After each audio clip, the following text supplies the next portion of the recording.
our children are saying something that's just what I know why as therapists call silly talk, don't answer it, or if it could be a key to reaching them. Absolutely. Yeah, that's a great question.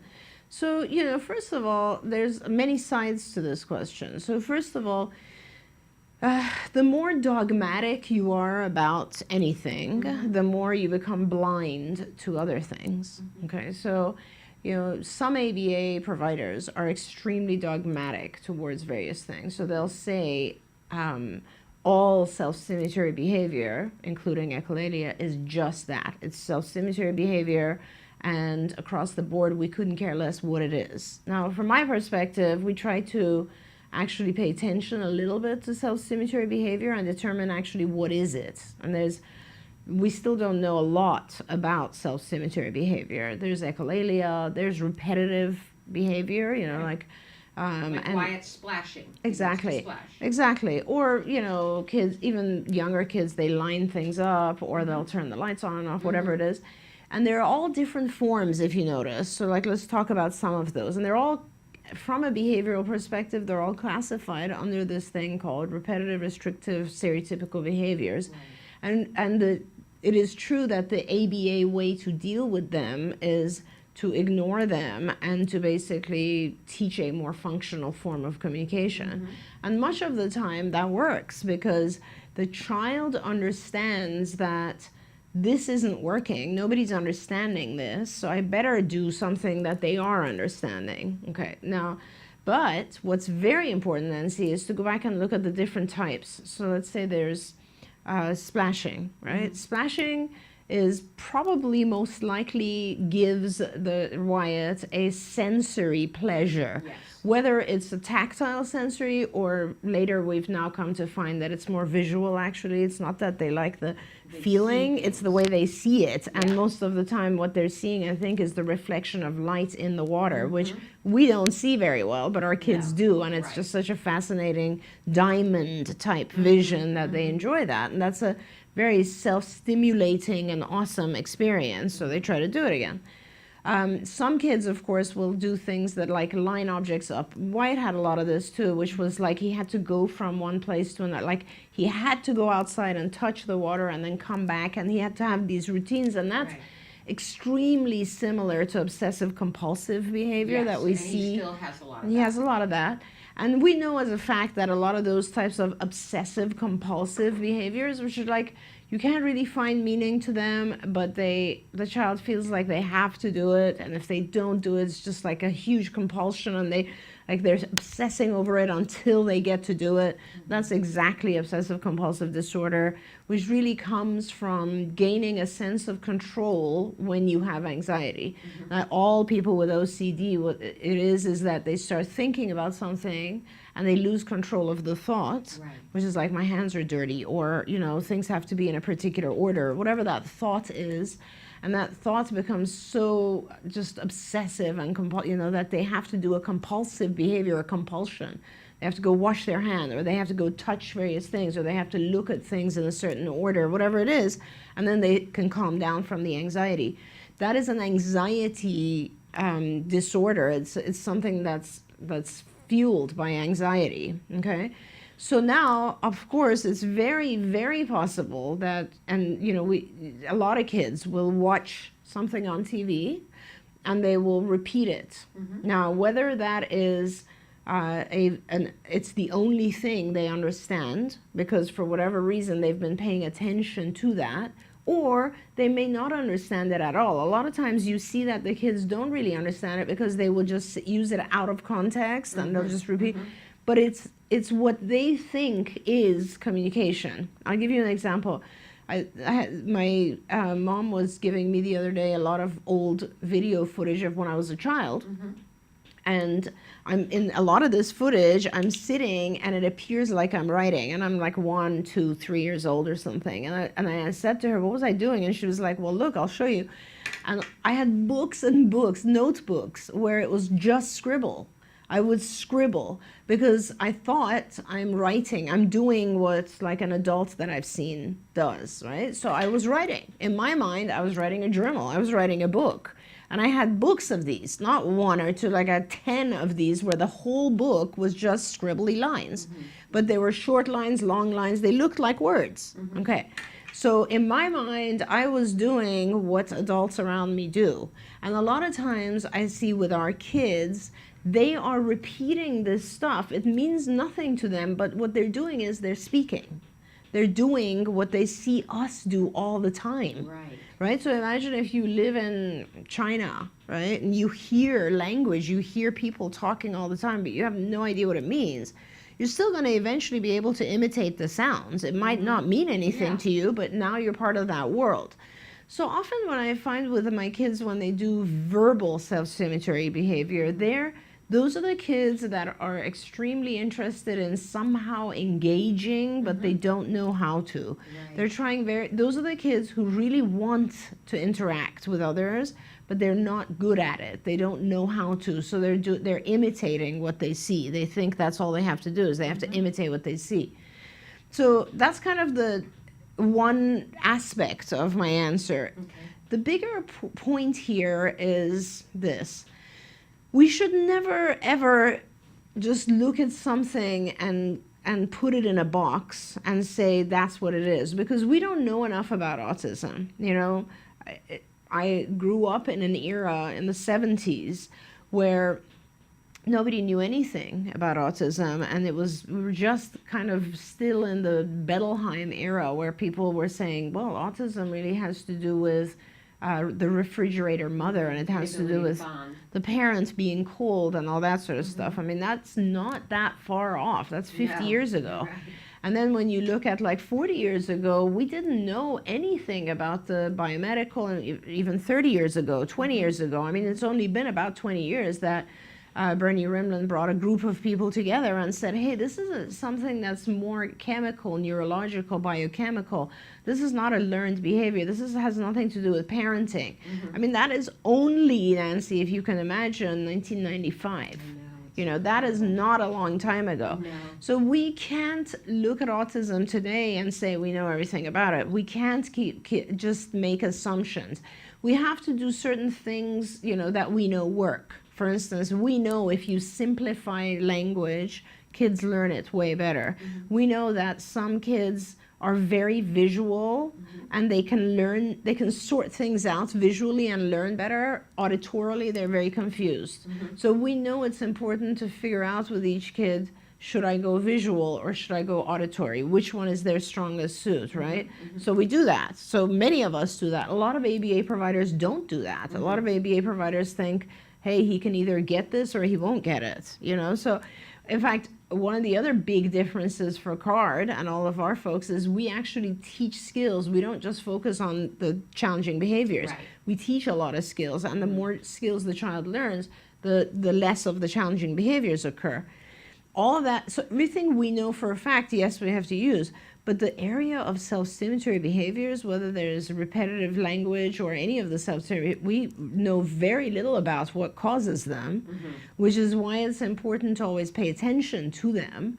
This is like the example you gave is similar to, I had a child who he was very smart academically, but whenever we tried to communicate with him, he had a very, very hard time paying attention. And we realized only after having his eyes checked numerous times did we realize that he had double vision from here to 8 feet out. Double vision, so obviously he couldn't focus.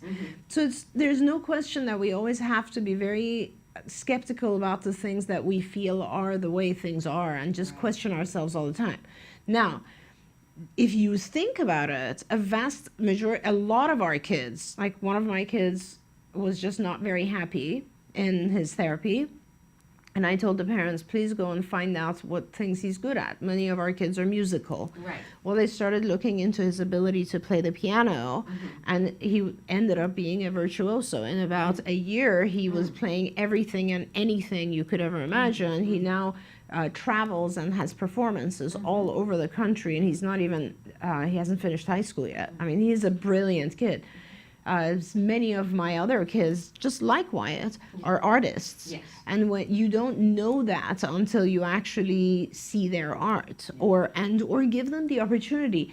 You know, I always think of one of my kids, Leland, who, when he was about 2, 3 or so, you couldn't really tell. We didn't know that he was such an artist, you know. And by the time he was like 10 or 11, his art developed to the point where I will honestly say that he's one of the most incredible artists I've ever seen. I mean, his work is all over. He has websites. He has exhibitions in museums. I mean, he's absolutely unbelievable.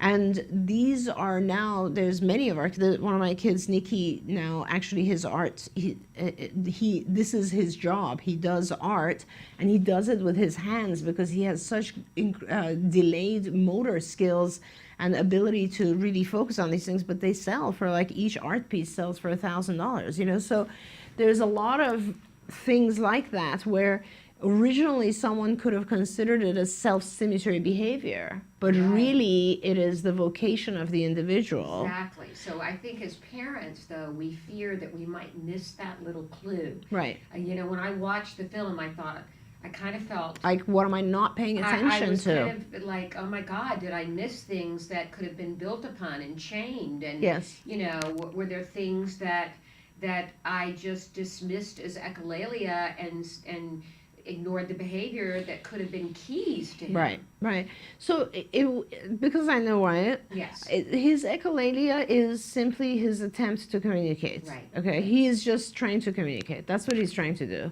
and there's no question. The better he communicates, and if he develops friendships or relationships, that will decrease. Okay. But he just, and you know, honestly, Nancy, a lot of our kids are alone. They're lonely. Yes. You know, they need to have someone else to communicate with. Yes, they're very lonely. So just like any other child, they're trying to communicate in a lot of ways. Okay, but so you know, parents should just be aware. Absolutely, and don't think that you're. If a child has a significant skill, it won't go away by you ignoring it. It'll keep coming back. It'll keep coming back. It'll show itself in one way or another. That's good to know. Yeah. All right. I mean, as you can see, you didn't have to do much to encourage. I mean, his art is his art, and he loves his art. Yes, and it's also a practical way for him to stem. He puts the paintbrush in the water like this, That's and right. then he paints. That's right. I mean, paintbrush and he paints. You know, one of our dear older children whose parents we love as well, who this used to be his primary self-stimulatory behavior, and he's now a fantastic drummer. That's right. Right? That's right. So we have a lot of that sort of thing going on. That's right. Okay. From Facebook, looking for help with my ASD daughter who is 8 and talks incessantly. I have access to your show on Roku or via the web. If you could direct me to specific how or help, I would greatly appreciate it. It's mostly questions after questions. I relate to this. I've got the same issue going on. Yes. What do you suggest? So, you know, that's a really good question, and it's a tough one because, as I said, their kids are trying very hard to communicate. And sometimes they don't even need the answer to the question because they already know it, or you told them 2 seconds ago. They just repeat it because what they're trying to do is communicate. They're not trying to get the answer to the question. See, remember I said a lot of times they'll be just repeating stuff without knowing what it means? And this is a form of that. They're asking questions because they know if they ask a question, they will get an answer from you. So they will get a communication, an exchange. And really, that's what they're shooting for. It's not so much the answer to the question.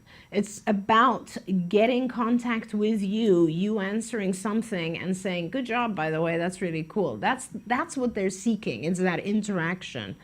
So when they say a question, obviously, if you haven't answered it, you will answer it. If you have answered it, then you would want to prompt the child and say, do you know the answer to this? And just prompt them to say the answer themselves. That's sort of one way to deal with it. If it's just an incessant number of questions back to back, you could always measure the number of questions an individual asks per hour and say you can only ask so many questions and limit it, start shaping it. But the most, I think, effective way to deal with this is to try to, on a schedule, and this is hard for parents because they're busy doing so many other things, but if you can, on a schedule, before the child asks questions, spend 5 minutes out of every hour just having social dialogue with your child. Okay. So 5 minutes out of every hour, 10 minutes out of every hour, maybe 5 minutes out of every half hour. Just set a timer. It's the beginning of the half hour. Go over to your child, spend 3 or 4 or 5 minutes just having a dialogue and an exchange. Anything. You ask, they ask, whatever, and then go do your own thing. Do you suggest that it be on the topic that the child tends to ask the most questions on? Like Wyatt asked me, what color is this every 5 seconds while he's painting at night? Mom, is this fuchsia or is this pink? Okay. Mom, is this, and That's awesome. Is this a cadet blue or a navy blue? Is Okay. this a sapphire blue or a light blue? And do you answer it? I answer him once, I think that's so-and-so, and then he'll ask it again. He'll Okay. come in and he'll say, with his little paints, and he'll ask me again, is this a cadet blue or a navy blue? And I said, I answered that. I think it's a cadet blue. Okay. So what happens if you say, I don't know, what do you think, Wyatt? I do that sometimes too. And what does he say? He'll say, I think it's he'll Great. answer. Right. So he's only trying to interact. Okay. So he just doesn't realize that a question that has already been answered can't be asked again. Okay. So here's a great way you could do this. All right. Is And for he this mom too. And He for says this the mom, daughter too. Is asking repeated questions. right? Is he at the point where he can read well? Oh, yeah, Everything. very well. So Yeah. write down his question every time he asks it. Write it down in a little booklet and the answer. Okay. When he comes back, Mm-hmm. tell him to look at the book first. Okay. If it's there, he Right. has to ask you a different question. All right. So the Really mom can simple. do that with her daughter. Absolutely. It's just a matter of helping the child keep track of the questions they've asked, and it'll lead to additional language. It'll Okay. lead to forcing Wyatt now to ask you something else. I see. Do you know what I'm saying? Yeah. But do that for sure, because that's an easy way to stop it. But also, don't let, if you do that thing where I said do 5 minutes every half hour or 4 minutes every half hour, it'll reduce his need to come for and gain interaction. Okay. Because he won't, it'll take control over from him to you. Because right now, whenever he has the need for interaction, he'll come and ask something silly. Okay. What'll happen is you'll be providing that to him on a schedule. All right. And it'll be a schedule that you do. So it'll be like, okay, it's time. I'm just going to go and talk to him about something. It Okay. could be anything. It doesn't matter, his thing or something else, Okay. whatever it is. So you say Take away the stimulus control. every half hour. Whatever works for Okay. you. All right. I mean, it's hard for parents to say every half hour because you're cooking, yeah, you're doing things, a but million. try to engage them. So if the mom, I hope our mom is listening that wrote this in from Facebook. It's something we can both do together. Is engage them every half hour. Yes. About 5 minutes of conversation. Keep a notebook if your daughter asks you a question. If she can read. If she can read, or maybe you can even draw it, right? If you can draw Yeah. it. So she knows, and you can tell her to go back and look at the notebook. Exactly. Okay, thank you. Wonderful. And from the live feature, how do I deal with repetitive questions? We just answered that. That's so funny. Hello, I'd like to try a token board with my 6-year-old son this summer. How do I explain it to him, and do I ever take away tokens for misbehavior? Do I use it all day or just a few hours? I want it to help when he runs around the house and annoys his siblings and doesn't listen to me. Thank you. Tokens are very, very important. I'm going to probably go on for a little bit about Okay, good, tokens because good. this is not an easy thing to do tokens. Right. There's many aspects to token economy. And I'll try to remember as much as I can and go through it. I would recommend, a very, very good source for setting up a token economy is if you go on the ibehavioraltraining.com, ibehavioraltraining.com, which is our Institute for Behavioral Training. You can also Google that website. There's actually a video module called Setting Up Token Economies.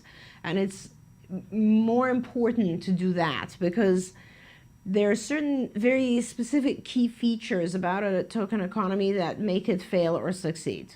And I'll try to go through it and explain them, but I might forget something because there are Okay. very specific things you have to do. So the first thing is you identify a behavior that you want the individual to do, And that's the behavior that you want to reinforce, obviously. Now, the only difference with a token economy... Not do, though, because we have certainly token economy. Absolutely. We have smiley stamps for not doing 4 things. Absolutely. So, either right? one, thank you. Yes. So it could be a behavior that you want the individual to engage in or not engage in. Okay. Doesn't matter. Once you've identified that, the only difference between token economy and direct reinforcement is that you're now giving the individual a symbol of the reinforcement. So let's say you first have to, very, very important, and you do this, I would do this every single day. In fact, we do it multiple times a day, is figure out what is reinforcing to the individual at that time.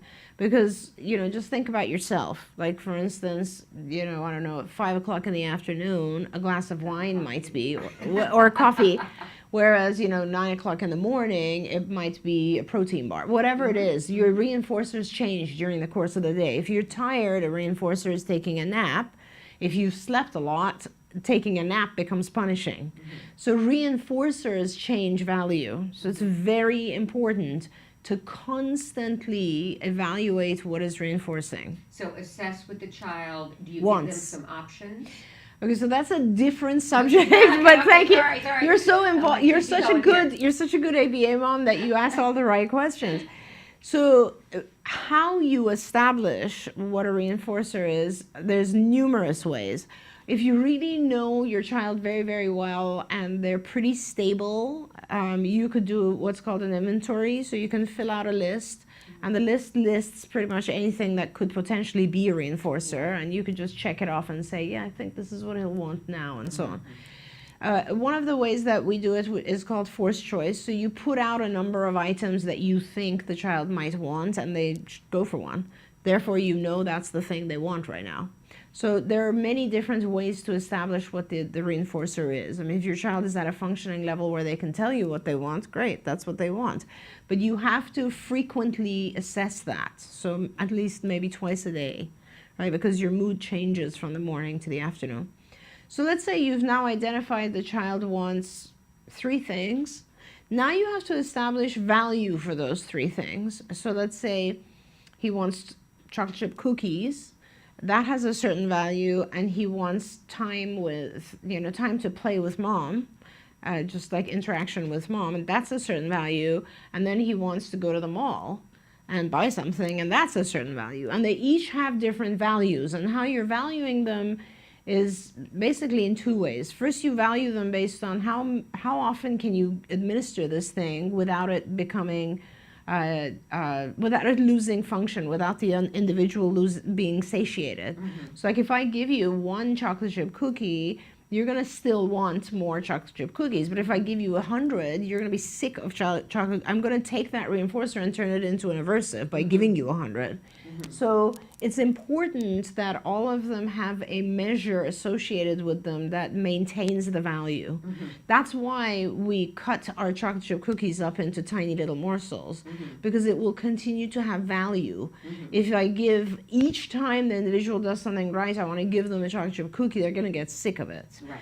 So that's, and then like going to the mall, for instance, becomes extremely difficult because you can't take the child to the mall every single time. Right.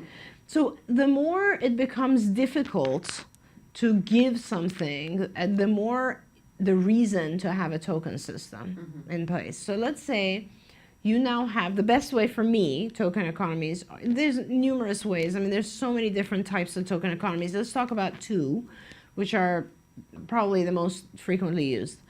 So one would be, let's say, the type of token economy you said, which is, there's so many different ones that come to mind. So let's say it'll be, for every period of time that you don't engage in this behavior, I'm going to give you a token. Let me give you an example of Wyatt's, which is, I will not, when he splashes, sometimes he puts the pool water in his mouth, like every couple of splashes. So obviously unhealthy. I will not put pool water in my mouth. I will not sneak food without asking mom. Right. I will sleep in my own bed all night. Okay. And I will take a shower instead of a bath.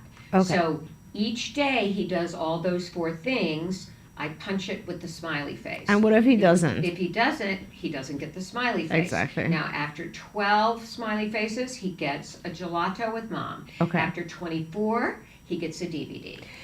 That's a fantastic token system, and it is a very advanced token system, and I'll tell you why. Because that's why I'm telling all of our viewers to actually go on IBT and learn how to do these.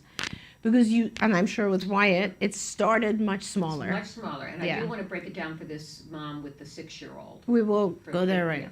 So it's very small. You start very small. You literally start with something that can be administered right away. So it'll be something, in Wyatt's case, it would have been something like, in this sitting, like right now, in the next half hour, if you don't put water in your mouth, you're going to get a star. Each time that you don't put water in your mouth, you're going to get a little token. And when we get 4 tokens, we're going to go do something fun. So it's much more narrow. It's much more direct. It's much more immediate. So the 2 important things, and then, of course, you do it with another aspect, and then you turn it into a big one like what Wyatt has. But the 2 important features are the value of the token. You cannot have it have so many that the child forgets what they were working for. It has to maintain value. So it's like saying, like right now with Wyatt, he's actually learned to work a lot. Like that's a lot of requirement. And then he has to he won't get a reward at the end of the day. He'll get it after how many days? After 12 and then 12. Another 12. Yeah. And that's amazing. That's incredible. That's like huge, and that's very functional. Most of the time when you start with a child, you will give them, let's say, 3 tokens, and they'll choose a reinforcer right away. So we're talking every approximately 5 to 10 minutes, the tokens are traded in for an actual reinforcer. So it seems like with this mom, because she's trying to, her main question is, how do I explain it to him, and do I ever take away tokens from his behavior? Do I use it all day or just a few hours? She wants it to help when he runs around the house and annoys his siblings and doesn't listen. Perfect. So what would be the simplest thing for her? Okay, well, I wouldn't. So the intervention that I would put in place for running around the house and annoying the siblings is a little different. And let's talk about that, and then we can set up a token system too. Okay. But to answer your question directly, if you were to set up a token system, you would set it up first for a very short period of time, never for the whole day right off the get-go. You would set it up for, as I said, about 5 minutes. You'd have the child, let's say, do 5 things that you tell them to do, and then each time they did it, they'd get a little sticker or a chip, something like a poker chip, and then when they have 5, they will trade it in for some object that they truly want, or some activity or something that's a tangible object they want. So that's how you begin to teach a child a token. In his particular case, you could do it during the time that he's running around bothering his siblings, but I can tell you right now that the intervention for this should be slightly different. You don't really want to set up a token system just yet. If he's running around bothering his siblings in the afternoons during a certain time frame, he's bored. Isn't the function of that behavior? He wants to communicate exactly, with his siblings? Exactly. So with someone. With Okay. someone. He either wants to communicate with his siblings, or he wants to get your attention by ticking you off. He's trying to interact. So the best way, honestly, to stop that is to actually make sure he has a very engaged activity for that time period. So it could be anything. You could hire a swimming tutor for that time frame. You could have an academic tutor for that time frame. You could have a babysitter for that time frame. You could be doing things with him like baking, cooking, whatever it is. But very, very clearly, the only reason he's doing this is because he doesn't know what else to do, and he wants to get your attention, or he wants to get their attention. So before he engages in something disturbing, engage him, so that he's already busy doing something else. He won't have the opportunity to bother them. That's the way to deal with it.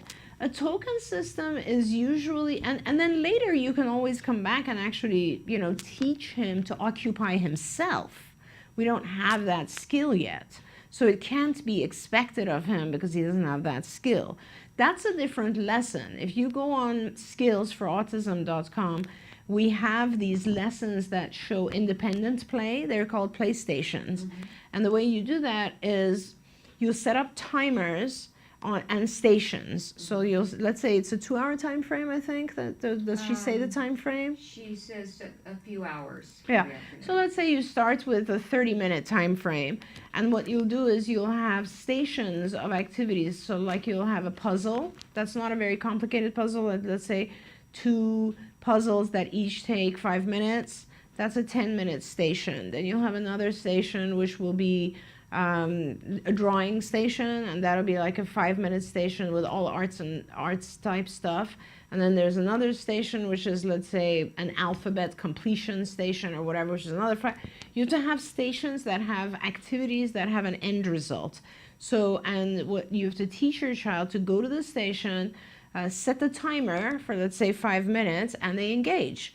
And as long as they engage in that activity for 5 minutes, you come and you give them a bigger reward. Now, that's where you can give them initially a cookie or a physical, tangible reward that they like. And in the long run, you will give them a sticker, a token, for which later, after they do 3 or 5, they can trade it in for a reinforcer. But right now, for him, what you need to do is set up these stations, teach him each station so that he engages in it. So that your goal right now is to have your child for 30 minutes. 30 minutes is a pretty long time, to be honest. I would start with maybe 10 minutes, and I'd have a couple of activities. And if he can engage himself 10 minutes in those activities without disturbing you or the siblings, you better throw a party and give him a big reinforcer. Then you extend the 10 minutes to 30 minutes, and that allows him to engage himself for 30 minutes. After every 30 minutes, you need to go back and now do some activity with him for a few minutes, let's say 5 minutes. And then he does another 30 minutes and another 30 minutes and that sort of thing. And you're not ready to jump to a token system just yet, because there's no behavior in his repertoire that you could reward. He needs to have a series of behaviors in place to keep himself occupied. So teach him that first. Okay.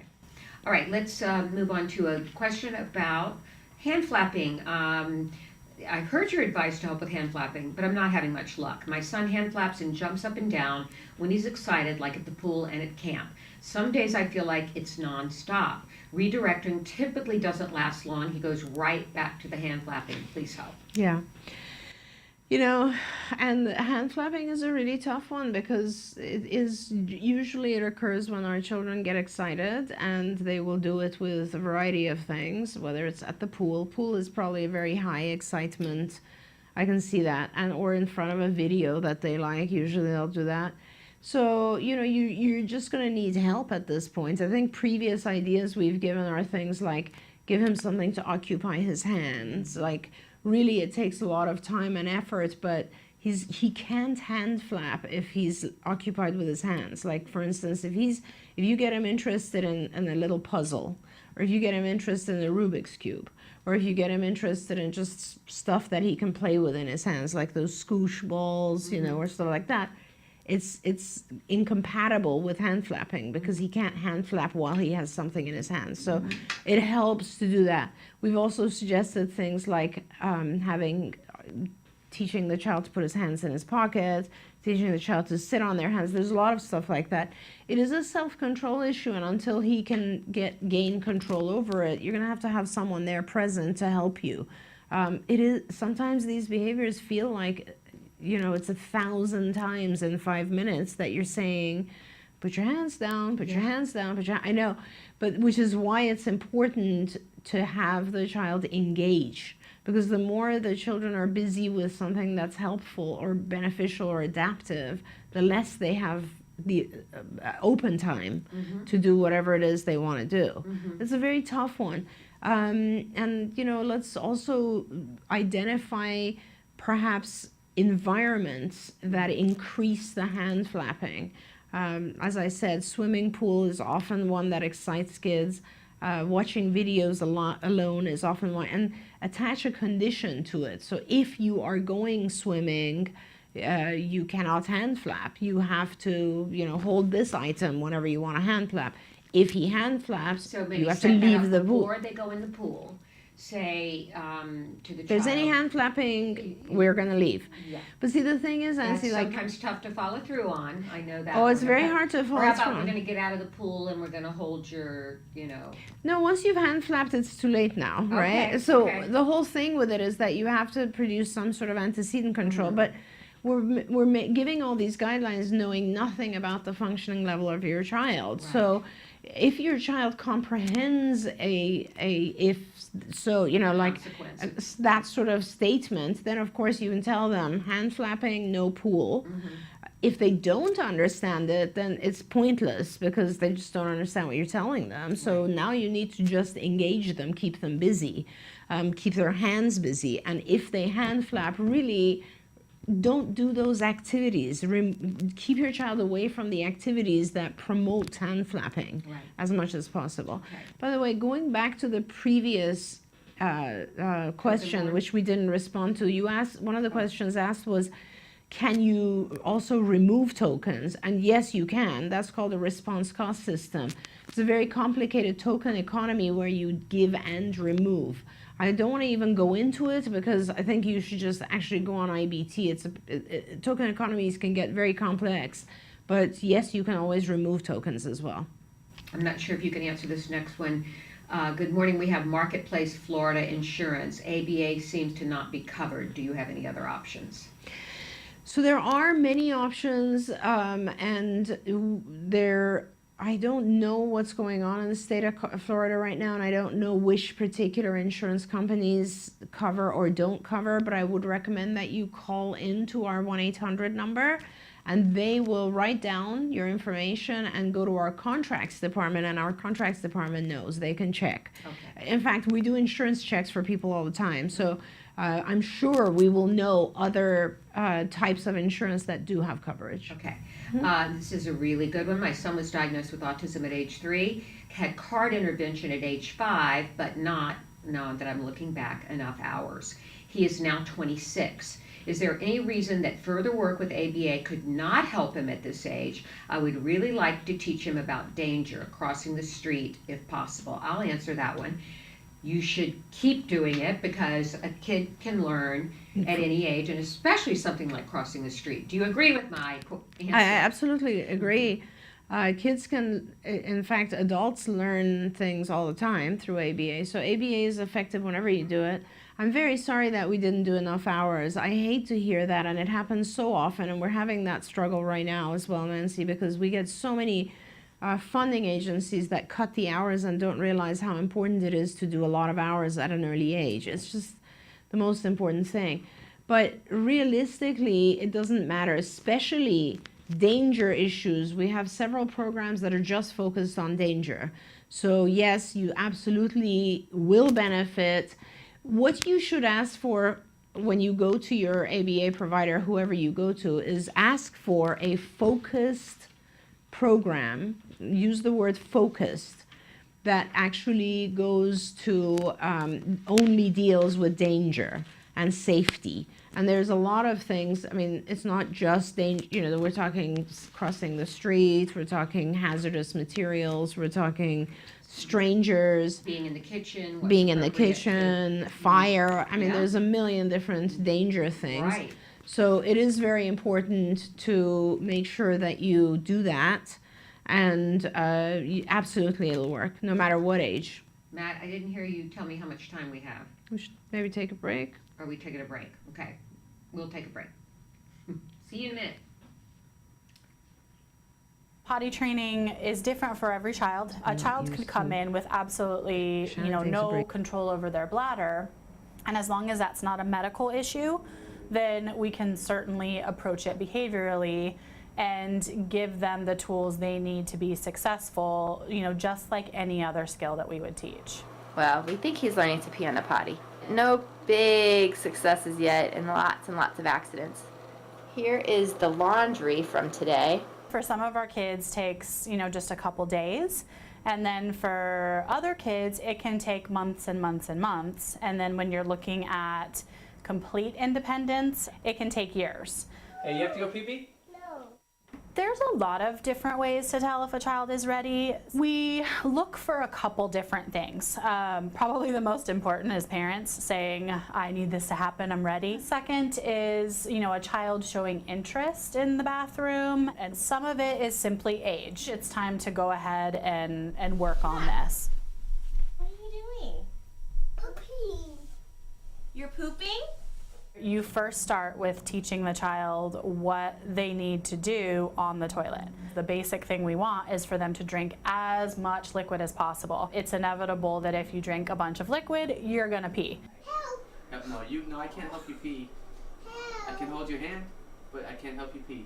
Ultimately, what we want is that, the child, as soon as they're put on the toilet, they urinate. So that's step one.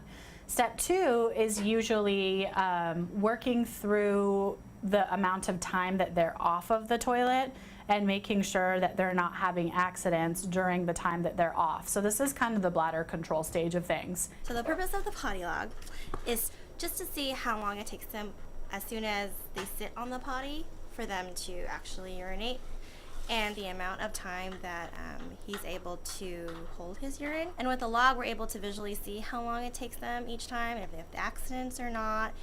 He's on a half-hour potty schedule, so if he doesn't go when we take him, then we have to take him in 10 more minutes. So every 10-minute intervals until he does go, and then we reset the clock, and it's 30 minutes again. Okay, buddy. Okay, last chance to go pee-pees. Do we reset it for 10? Oh, what does that mean? What does that mean, Jack? It's potty time!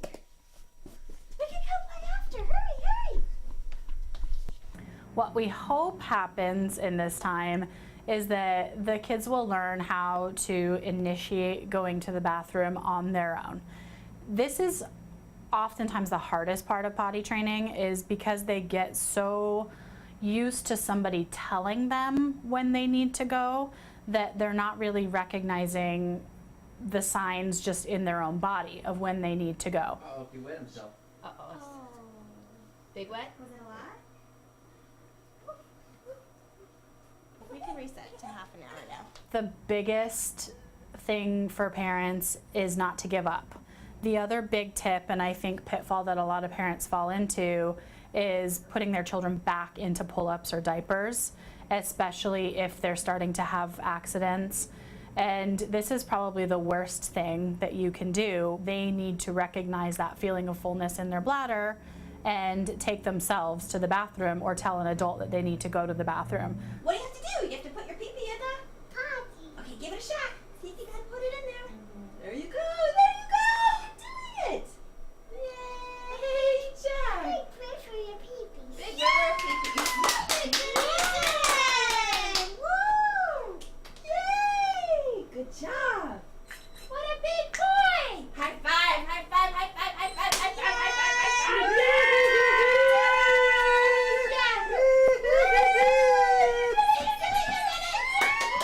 And we are back with Ask Dr. Doreen. I'm sorry I just kept going there and didn't give you a break. I'm That's so okay. interested in what you were saying. Okay, we have a little bit of time for one question, and it is, hi, Shannon, Nancy in this case, and Dr. Doreen. It's West Virginia mom here. I had a question update. My update is that this week something very new for us is occurring. I think it's a good sign. My daughter has just started showing opposition when I make a suggestion, instead of just going along with everything I say. Yesterday we had to go to the grocery store, and I picked out her snacks for her because until now she wouldn't choose. This time I grabbed a snack and she looked at it and said, not want that one, Mama, me pick it, Mama. At that point, I would have let her pick anything Lots Alive with this newfound independence. I have a question though. Now some of her behaviors seem to have more than one function. Can that happen? When I make her BIP on skills, can I target more than one function for one specific behavior? Thanks so much for everything. She's making huge improvements. Thanks to both of you, especially Dr. Doreen. Love and hugs from West Virginia. Oh my gosh, you're such an You live for amazing that, mom. don't you? I do, and I love moms that are just, I just like, I'm so in awe of moms who take it upon themselves to follow. It just gives me goosebumps. They like to just do this kind of stuff on your own. That's Like so I, tough. you know, it's easy for me to sit here and say, hey, these are the things to do. I lived them for all of my life. Yes. But to actually go out there and to do a BIP on skills and to follow through with it and all that sort of stuff, God bless you. Yes, God And bless you. My hat is off to you. honestly, and may you have a huge success, because you totally deserve it with all the work you're doing. So yeah, most of the time our behaviors have multiple functions. So, and yes, our BIP builder is built in a way where you can plug in numerous functions and it'll give you more intervention stuff. Okay. So it'll give you options of what to do. But yeah, absolutely. And how smart are you to have figured that the child has now multiple functions for various behaviors? But it sounds like really good stuff is happening, and I love the fact that she's like asking for things that she wants and they're not necessarily the ones you suggested. I love that. Right, so that Yeah. independence is a really good thing. Oh, it is a great thing. And the use of language there, that's Right. fantastic. Right. Okay, I want to know if you are doing any podcast, webcasts on PECs. Right. No, I don't think we are. We do occasionally internally. We do have a lot of ongoing continuing ed for our staff, but the best place to go for that is to look for information about PECs and how to do a PECs program is on the Institute for Behavioral Training, IBT website, which is ibehavioraltraining.com. Go there. I am certain there's a training on PECs, which, for those who don't know, Picture Exchange Communication System. And I'm certain there's several trainings on how to set up a PECs system, the levels. PECs has multiple levels of training and how to use a very basic to a very complex PECs system. Okay, and I think we have time for one more question, right? Okay, my son is 22 years old. He has mild autism, very introverted. Says he sometimes hears voices. He has no insurance and doesn't take meds. I need help. What do I do? You do need help. The first thing I would do, obviously, at this point is to get him insurance. And if you can't afford insurance, you should be able to get Medicaid for him or Social Security, one or the other, and you should definitely apply for that. That is your first goal, because without that, everything else is just, that's the biggest obstacle to overcome. If you have funding, which will come through Medicaid or Social Security for you, you will be able to get access to the next things. Then the next step after that is to get a diagnosis. You need to take him in, because at this point it could either be an ASD type thing going on, or it could be schizophrenia, and it's important for us to identify which one it is. Hearing voices could be just him explaining to you the thoughts in his head, or it could literally be hallucinations that are occurring as a result of schizophrenia. So that is very important to identify, because the treatment will be different. If you identify schizophrenia, then we're looking at initial medical treatment by, medication that will actually help reduce the voices, and then teaching various other things. If we're not looking at schizophrenia, then it's a matter of doing a lot of behavioral intervention and teaching the child or the adult how to differentiate between voices and thoughts. And so that's one of the things we do with our adults. But you have to start with an assessment, a diagnosis, because unless you do the diagnosis, we don't know enough to help. So please first just focus on getting funding, and thank God you do have access. You should, if you're in the US. Right. But if you're not, let's write back to us, and then we'll try to see what other resources you have. Very crucial that this young man gets help, because hearing voices is something that's very disturbing, obviously, and Very. you don't want to let that get out of control. 'Cause Exactly, we know exactly. that sometimes these things can lead to disaster, and there is help available for that. Absolutely, and you need help. I mean, you cannot take care of an individual No. who has this level of disability. So please just spend the time to try to look and see what funding sources you have. Okay. All right, Doreen, thank you as always. It's a pleasure, always. It's a pleasure.